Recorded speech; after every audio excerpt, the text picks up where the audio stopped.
우리 7절과 8절 말씀 두 절만 보도록 하겠습니다. 오늘 욥기 8장 1절부터 전체의 말씀 봐야 되는데 저희가 그 내용의 중심이 되는 7절과 8절 두 절만 같이 한번 읽도록 하죠. 같이 봉독합니다. 내 시작은 미약하였으나 내 나중은 심히 창대하리라. 청하건대 너는 옛 시대 사람에게 물으며 조상들이 터득한 일을 배울지어다. 아멘. 오늘 이 욥기 8장의 말씀은 욥의 세 친구 중에 두 번째 친구였던 빌닷, 엘리바스와 빌닷과 소발, 그리고 나중에 엘리우라는 네 사람이 욥과 논쟁을 하게 되죠. 그런데 이 네 사람 중에 세 사람은 원래부터 있었던 욥의 친구였고 엘리우는 젊은 학자였다, 이렇게 우리가 볼 수가 있습니다. 그런데 이 욥이 모든 재산과 자녀를 잃고 그리고 병중에 악성 피부병에 걸려 고통을 당할 때 이 친구 세 사람이 찾아옵니다. 우리가 이 욥기서의 그 말씀이 창세기 아브라함 시대와 동일하다, 우리가 이렇게 보통 학자들이 추정을 하니까 그 당시에 이제 이 글의 내용을 보면서 율법도 없고 어떤 전통적인 내용들을 쭉 보면서 아브라함 시대에 쓰여진 약 4,000년 전에 쓰여진 책이다, 이렇게 추정을 하는데, 그때 이 세 친구들이 욥을 찾아온 것은 정말 굉장한 정성을 가지고 온 것이죠. 그리고 욥이라는 의인, 그리고 욥이라는 거대한 부자가 한순간에 망했다는 이야기가 아마 그 근동 지방에, 우스 지방에 굉장히 퍼지지 않았나, 그런 생각을 할 수가 있습니다. 그래서 이 세 친구가 욥을 찾아와 위로하게 되었죠. 처음에는 위로로 시작했던, 얼마나 힘드냐, 네가 재산을 잃고 자식을 잃고 또 이렇게 병중에 들었으니 얼마나 힘드냐라고 이 세 친구는 욥을 위로하고 같이 며칠 밤을 울면서 함께 그의 마음을 달래줍니다. 그런데 그렇게 감정적인 어떤 위로와 그리고 겉면이 지나간 다음에 이 세 사람들 마음속에 그런 생각이 드는 거죠. 왜 욥과 같은 의인이 이렇게 하룻밤 사이에 망하고 또 자녀를 잃는, 이 세상에서 볼 수 없는 그러한 엄청난 불행과 고난을 당하게 되었을까, 이런 고민 속에 이 세 사람이 빠지게 됩니다. 우리가 욥기서를 잘 읽어보면 아시겠지만 이 세 사람은 굉장히 학식이 많은 그러한 사람들이었고 또 하나님의 말씀에 깊이를 가지고 있는 그런 사람으로 볼 수가 있습니다. 그러니 이 세 사람이 서로 앉아서 욥이 당한 고난을 이야기하다가 결국 그 당시의 가치관과 사고를 가지고 있는 인과응보의 결론에 도달하게 됩니다.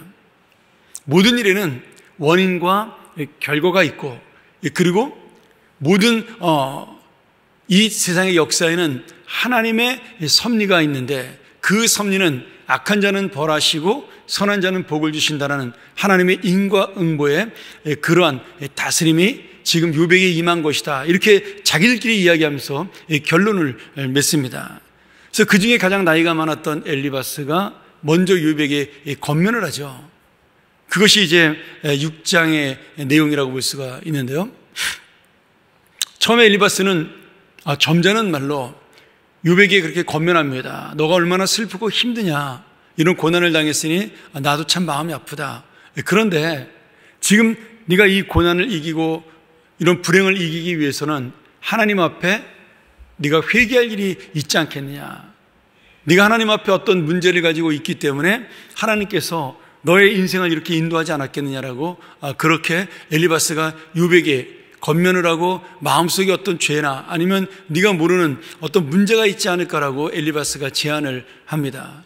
근데 욥이 그 이야기를 듣고 자신의 인생을 돌아보며 굉장히 많은 생각을 하는데, 자기는 아무리 기억을 더듬어 봐도 자기가 하나님 앞에 잘못한 것이 없는 겁니다.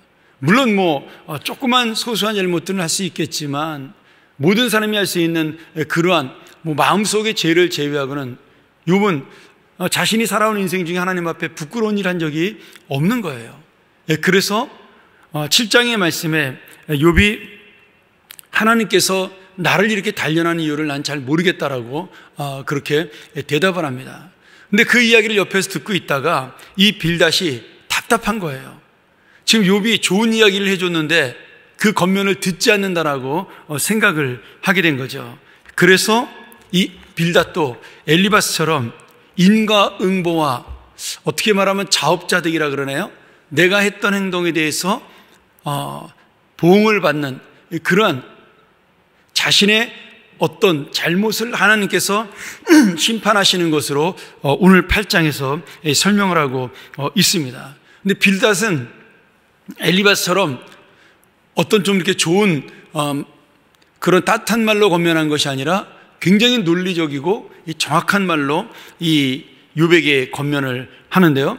첫 번째는 자신의 학문과 지식에 근거해서 하나님의 능력과 하나님의 공의는 분명하다라고 그렇게 이야기를 하면서 아무리 네가 무고히 이 불행을 만났다 하더라도 하나님은 절대로 죄 없는 자에게 고난을 주지 않고 하나님의 공의와 능력이 완전하지 너는 완전하지 않다. 그러니 네가 지금 내 자신이 문제가 없다라고 말하는 것은 하나님의 공의에 대한 도전이다.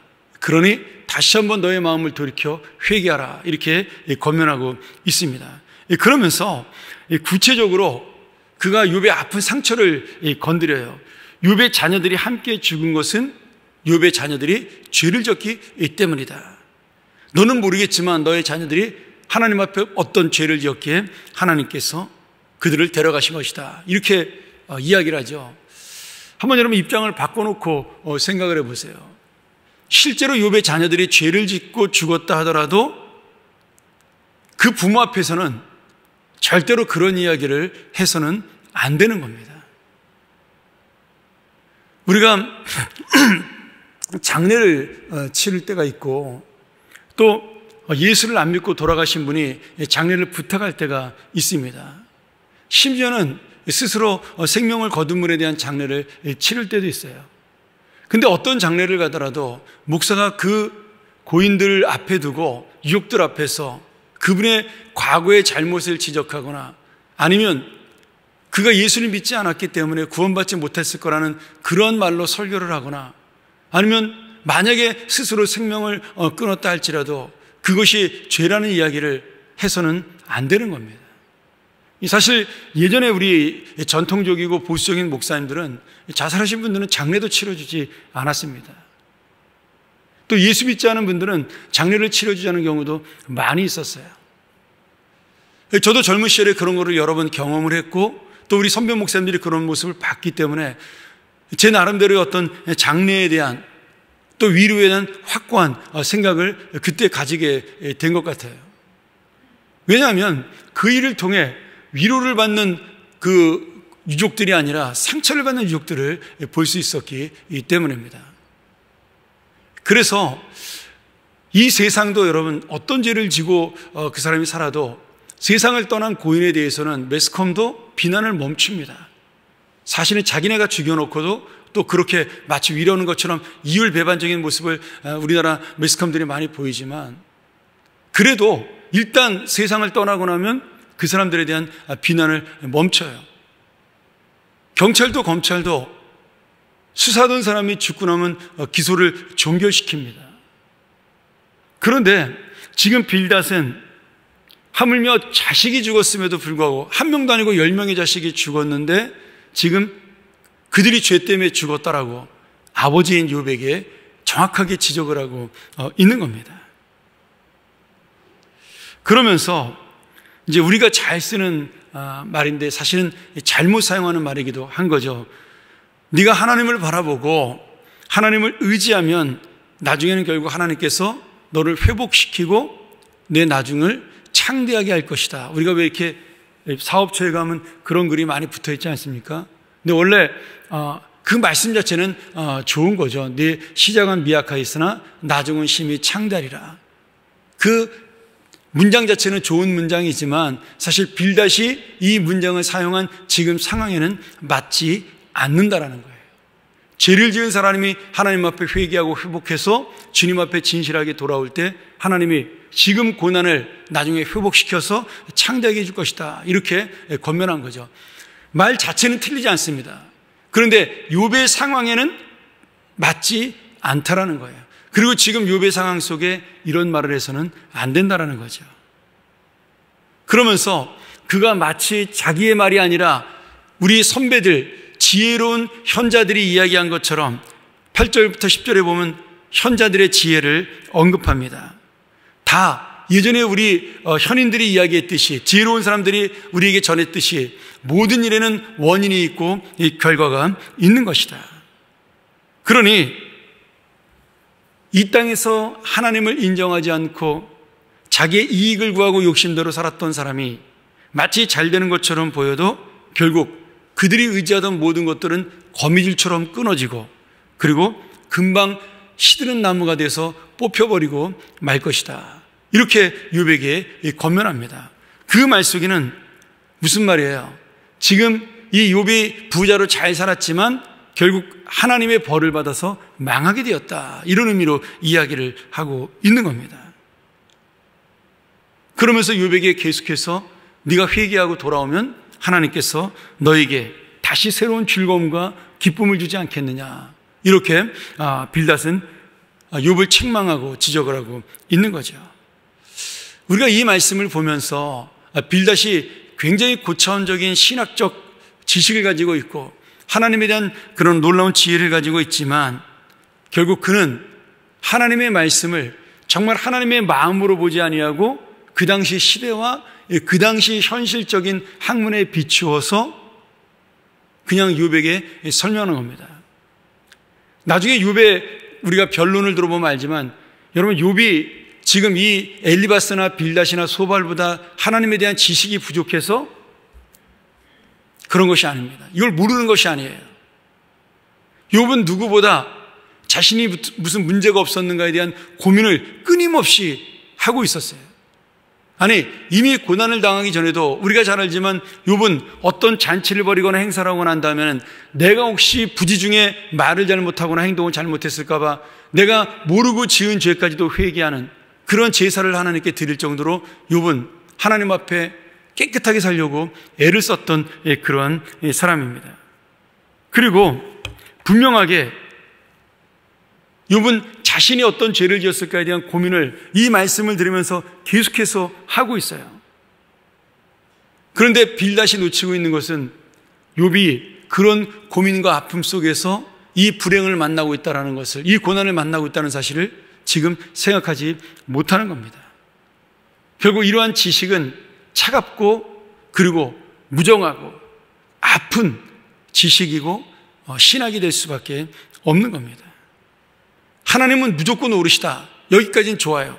그런데 네가 지금 잘못된 것은 하나님은 무조건 옳으시니 네가 죄를 지은 것이다, 이런 논리는 맞지 않는 3단 논법인 거죠.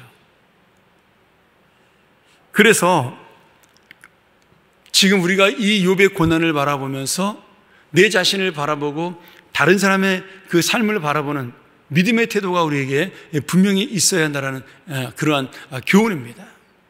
하나님께서 욥에게 이 고난을 주신 것은 정확하게 설명하지 않으셔요. 욥기 42장까지 읽지만 하나님이 그렇게 말씀하시잖아요. 네가 이 창조주 하나님의 뜻을 알겠느냐? 새들이 둥지에서 알아서 알을 낳고 그리고 때가 되면 철새들이 움직이고 이 자연의 조화가 일어나는 것을 네가 어떤 의미로 그리고 어떤 섭리로 그렇게 일어나는 것을 알 수가 있겠느냐? 모르잖아요.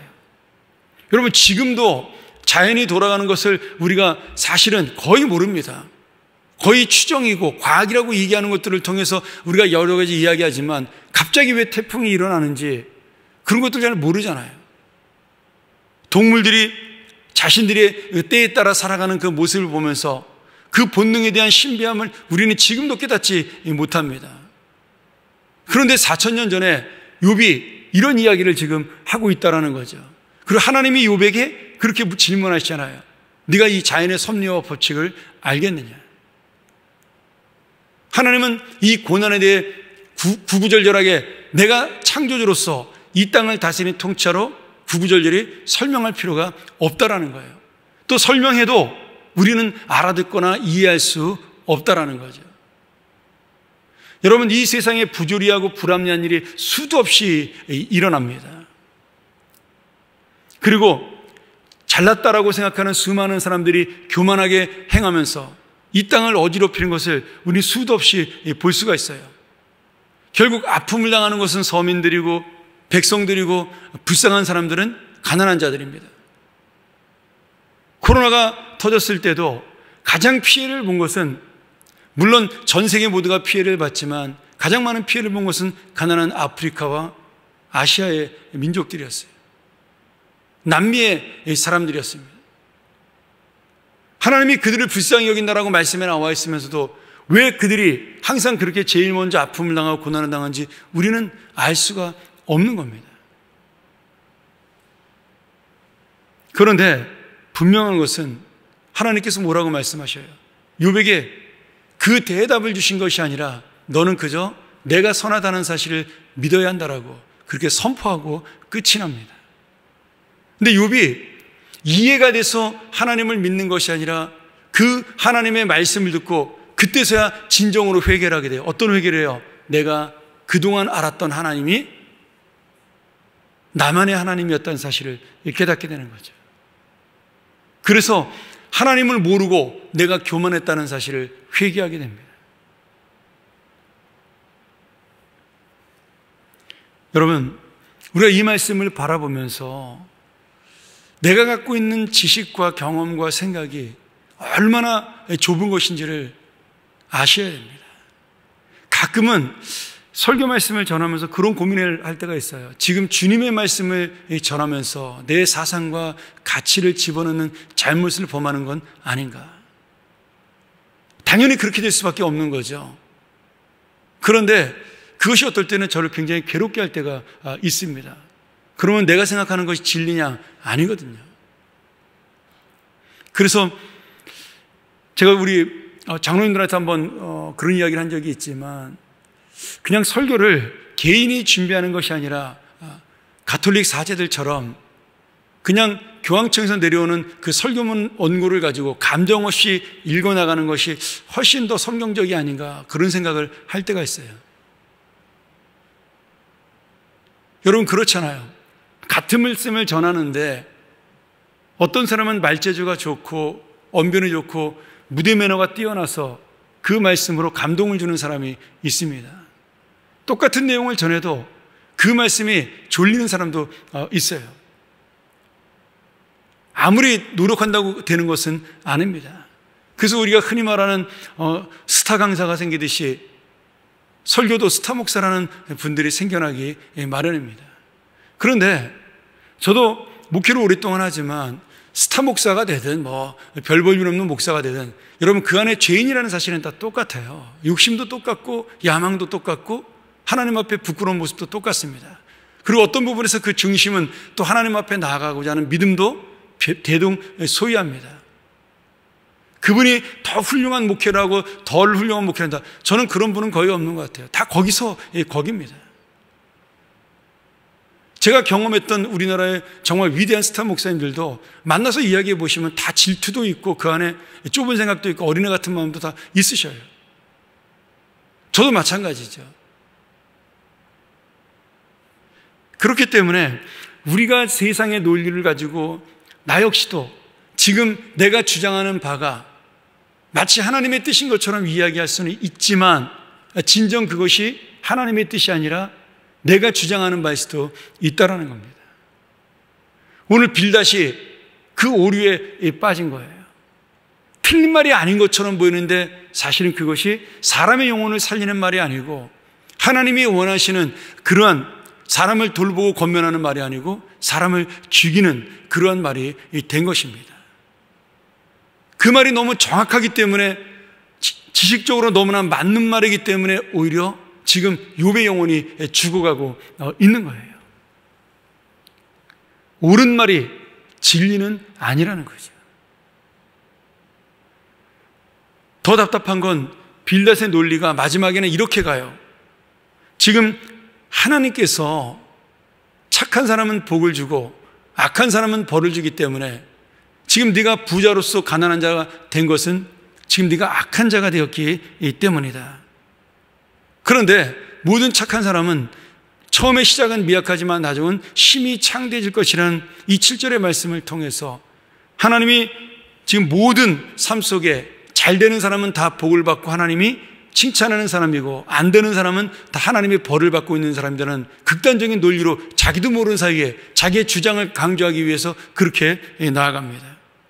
그러면 이 땅에 병들고 아프고 가난하고 못 살고 불행을 만난 모든 사람들은 지금 다 하나님의 심판을 받고 있는 그런 결론에 도달하게 되는 거죠. 이런 주장은 말씀이 아니라 사실은 자신의 주장입니다. 지금 영혼에 대한 하나님께서 보시는 이 땅을 통치하는 하나님의 섭리를 말씀하고 있는 것이 아니라 육신적이고 물질적인 그런 자본주의의 논리예요.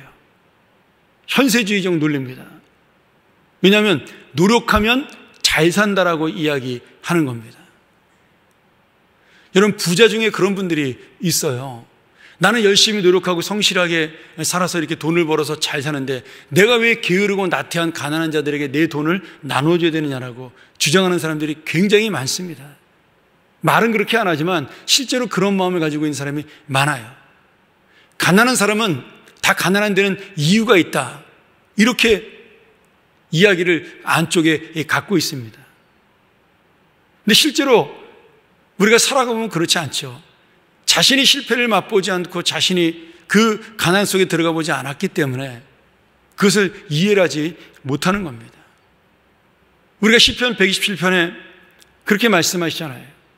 여호와께서 성을 세우지 아니하시면 세우는 자의 수고가 헛되고 여호와께서 성을 지키지 아니하시면 그 파수꾼 지키는 자의 깨어있음이 헛되다라고 주님이 말씀하셔요. 그 말씀은 내가 노력한다고 해서 이 세상이 심은 대로 열매를 거두는 세상이 아니라는 겁니다. 그것조차도 하나님이 물을 주고 이 땅에 햇볕을 주셔야 가능하다는 말씀을 하고 있는 거죠. 여러분, 갈라디아서 6장에 심은 대로 거둔다는 말씀은 그런 의미로 말씀하신 것이 아닙니다. 육신을 심는 자 육신을 거두고 영혼을 심는 자 영적인 열매를 거둔다는 의미로 말씀하신 것이지 이 세상의 자연 법칙을 말하고 있는 것이 아니에요. 오늘 우리가 이 말씀을 통해서 그렇기 때문에 다시 한번 내 마음속에 정말 이 현세적인 복이 주님의 복인지를 깊이 고민하는 그런 은혜가 있어야 되는 거예요.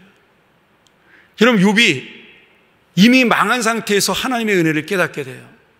그리고 물론 다시 하나님이 그에게 10자녀를 주고 더 많은 재물을 주시죠. 근데 욥은 이미 거기서 고백을 할 때 그런 것들과 상관없이 하나님이 이 땅을 다스리고 있고 내 인생의 주인이라는 사실을 깨닫게 됩니다. 그러니 오늘 욥이 갖고 있었던 처음의 믿음, 내게 그리 아니하실지라도 나는 주님을 부인하지 않겠습니다. 하나님께서 나를 내 마음대로 원하는 대로 살지 못하게 하신다 할지라도 나는 주님과 함께 가겠습니다라는 이 욥의 고백은 처음에는 자신이 경험해보지 못했던 지식의 고백이었다면 그것도 훌륭한 고백이죠. 마지막 욥기 41장과 42장에 나타나는 그 욥의 고백과 회개는 이제는 하나님을 진정으로 경험하고 난, 그래서 내 인생 전체가 어떻게 되든지 그것은 하나님의 선한 길로 가는 것이라는 믿음으로 나아가는 고백, 그것이 진짜 고백이라는 겁니다. 말씀을 정리하죠. 오늘 우리가 어떤 상황 속에 처할 수 있고 어떤 어려움 속에 처할 수 있습니다. 아무리 기도를 많이 해도 병들 수 있고요. 매일같이 기도를 끊이지 않는 목사님도 아파서 돌아가실 수 있는 겁니다. 아무리 신실한 장로님, 집사님도 사업이 망할 수 있고요. 힘든 인생을 만날 수 있는 겁니다.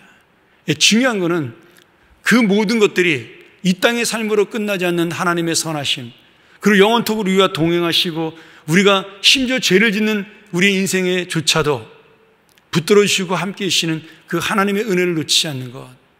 그래서 다윗이 왕이었을 때도 주님을 붙잡았고, 쫓기는 피난민 생활에서 주님을 붙잡았고, 연약한 죄인의 몸이었을 때도 주님을 붙잡았고, 그리고 영광을 받을 때도 주님을 붙잡았던 그 믿음이 하나님이 기뻐하시는 믿음이라는 말씀이죠. 오늘 여러분 두 가지 기억했으면 좋겠습니다. 하나는 어려움 당한 자를 내 눈으로 보지 말고 하나님의 마음으로 바라보자라는 겁니다. 또 하나는 내가 그런 어려움을 만났을 때 하나님은 나를 반드시 선한 길로 인도하신다는 믿음이죠. 그 선한 길이 이 땅이 아니라 저 하나님 나라에서 이루어지는 길이라 할지라도 주님은 우리와 함께 하신다는 사실입니다. 오늘 다시 한번 이 말씀을 기억하면서 우리가 이 세상의 논리와 현실의 논리에 붙잡히지 말고, 우리는 그 뜻을 이해하지 못한다 할지라도 하나님은 나를 사랑하신다라는, 하나님은 나를 알고 계신다라는, 나와 끝까지 함께 동행하신다라는 그 믿음으로 살아가 오늘도 내 하루의 기도가, 오늘 그리고 내 인생의 그 모든 순간순간이 주님과 함께 가는 그러한 놀라운 은혜가 되고 기쁨이 되는 역사가 일어나기를 간절히 축원합니다. 우리가 참 먼 이 시간 이 말씀 의지하면서 함께 기도하기를 원합니다.